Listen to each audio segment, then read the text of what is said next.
जो उसके पिता ने बड़ी मेहनत से कमाया होगा, वो पिता जिसने अपने बच्चों के लिए शायद प्लानिंग की होगी, बहुत सपने सजाए होंगे, मेरे दोनों बेटे साथ रहेंगे, लेकिन बेटे साथ नहीं रहे। छोटे बेटे ने कहा, पिताजी मेरा वो हिस्सा जो मेरा है वो मुझे दे दो। और पिता ने देखिए बगैर कुछ कहे क्या कर दिया, दे दिया। है ना, कितने बढ़िया पिता का दिल है। बाप के पास कुछ भी नहीं है, कुछ भी नहीं है, तो भी कभी बच्चों की फरमाइश ठुकराता नहीं है। बाप का दिल बहुत बड़ा हो। अपने आप को बेचना भी पड़ जाए तो भी अपनी औलाद की इच्छा पूरी करता है। जेब खाली है, बैंक अकाउंट खाली है, उधार मांग के ले आएगा, हाथ पैर जोड़ेगा, गिड़गिड़ाएगा, दूसरों की मिन्नत करेगा, लेकिन अपने बच्चों की चिंता करेगा। और मेरे प्रियो, इस बाप ने सहर्ष बड़ी खुशी के साथ उसका हिस्सा उसे दे दिया।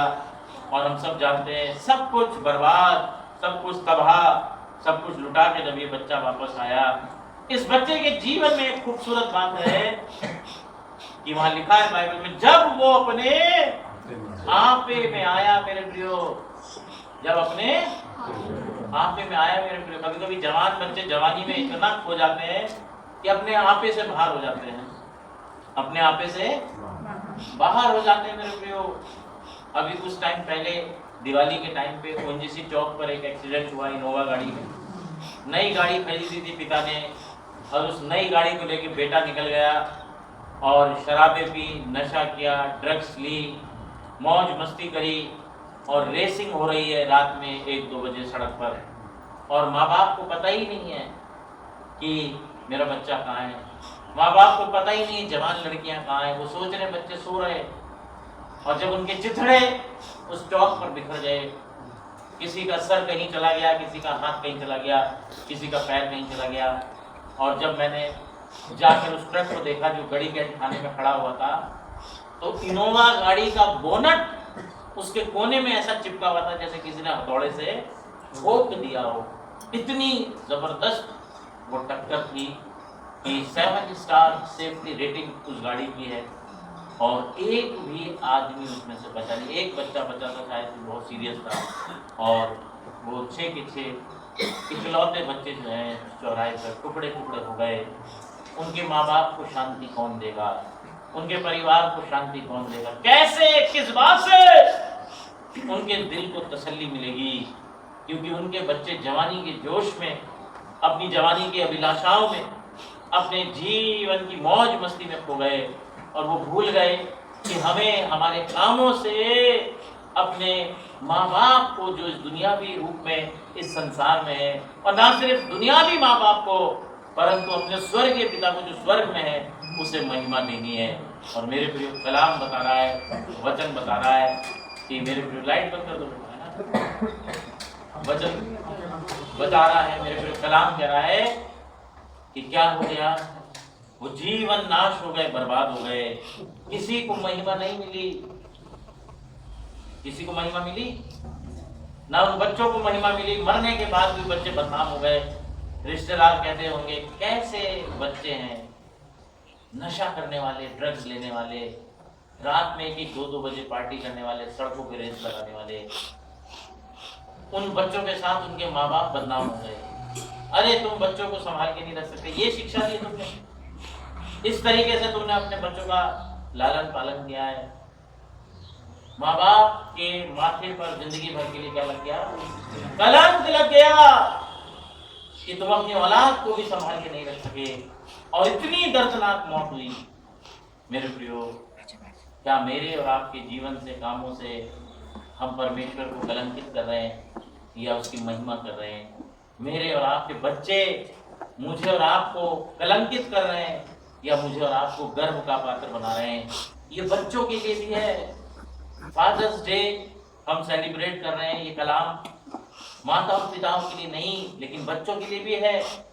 क्योंकि माँ बाप तो अपना कलेजा चीर कर भी अपने माँ बाप अपने बच्चों की हर ख्वाहिश पूरी करते हैं, लेकिन बच्चों की रिस्पॉन्सिबिलिटी है कि उनके कामों से उनके माँ बाप की और उनके स्वर्गीय पिता की महिमा। Hallelujah, hallelujah. मेरे प्रिय, कलाम क्या कह रहा है, वचन क्या कह रहा है? He is a sustainer God, वो संभालने वाला है। और अगर हमारे जीवन में उसका डर और भय नहीं है, तो हमारे बच्चे कभी नहीं संभल सकते मेरे भाई। हमारे बच्चे कभी, एक माँ बाप होने के नाते फादर्स डे, मदर्स डे हम बड़ी खुशी से धूमधाम से मनाते हैं, लेकिन क्या हम एक जिम्मेदार फादर हैं? क्या हम एक जिम्मेदार माँ हैं? क्या हमारे बच्चे परमेश्वर के डर और भय में हम पाल रहे हैं? क्या जो वचन हम पढ़ते हैं, जो कलाम हम सुनते हैं पादी साहब के द्वारा, जो हम सुनते हैं खुदा के खादिमों के द्वारा, क्या उस कलाम को यहाँ से लेके जाते हैं और बच्चों को सिखाते हैं, या हमने अपने बच्चों को दुनिया के हवाले छोड़ दिया है? मेरे प्रियो, अगर आपने अपने बच्चों को दुनिया के हवाले छोड़ दिया है तो बच्चे इस दुनिया में खो जाएंगे और रोएंगे और बिलकेंगे और मेरे प्रियो तरसेंगे और मेरे प्रियो मातम करेंगे। लेकिन अगर आपने अपने बच्चों को खुदा के खौफ में पाला है, खुदा के डर और भय में पाला है, वो खुदा की महिमा का कारण बन जाएंगे। Hallelujah, hallelujah. मेरे प्रियो, कलाम कह रहा है, वचन कह रहा है, जब वो उड़ाऊ पुत्र वापस आया और उसने अपने पिता के सामने घुटने टेके, आंसू बहाए, अपने पापों को मान लिया और कहा, हे पिता, मैंने स्वर्ग की दृष्टि में और तेरी दृष्टि में क्या किया है? पाप किया। अब तेरा बेटा कहने मेरे प्रिय, उस पिता ने उस बेटे को गले लगा लिया और ये भी नहीं देखा कि कीचड़ से भरा हुआ, गंदगी से भरा हुआ, पाप से भरा हुआ है, और मेरे प्रिय से बहुत चूमा और बहुत प्यार किया। मेरे प्रिय, हमारा स्वर्गीय पिता भी हमारे पापों को, हमारे बिगड़े हुए जीवन को, हमारे अनाज्ञाकारी जीवन को मेरे प्रियो नजरअंदाज कर कर हमें गले लगा लेता है, हमें चूमता है, हमें प्यार करता है, और वो चाहता है कि हम वो करें जिससे उसे महिमा मिले, हम वो करें जिससे हमारे दुनियावी माँ बाप को महिमा मिले, हम वो करें जिससे मसीह को महिमा मिले, हमारे चर्च को, हमारी कलीसिया को, हमारे समाज को महिमा मिले। इसलिए मेरे प्रियो, हमें वो करना है जो परमेश्वर चाहता है, और परमेश्वर हमें आशीष देगा। और मेरे प्रियो, ये कब होगा? ये कब होगा? जब हम उसे महसूस करेंगे, जब हम उसके साथ अपना रिश्ता कायम करेंगे।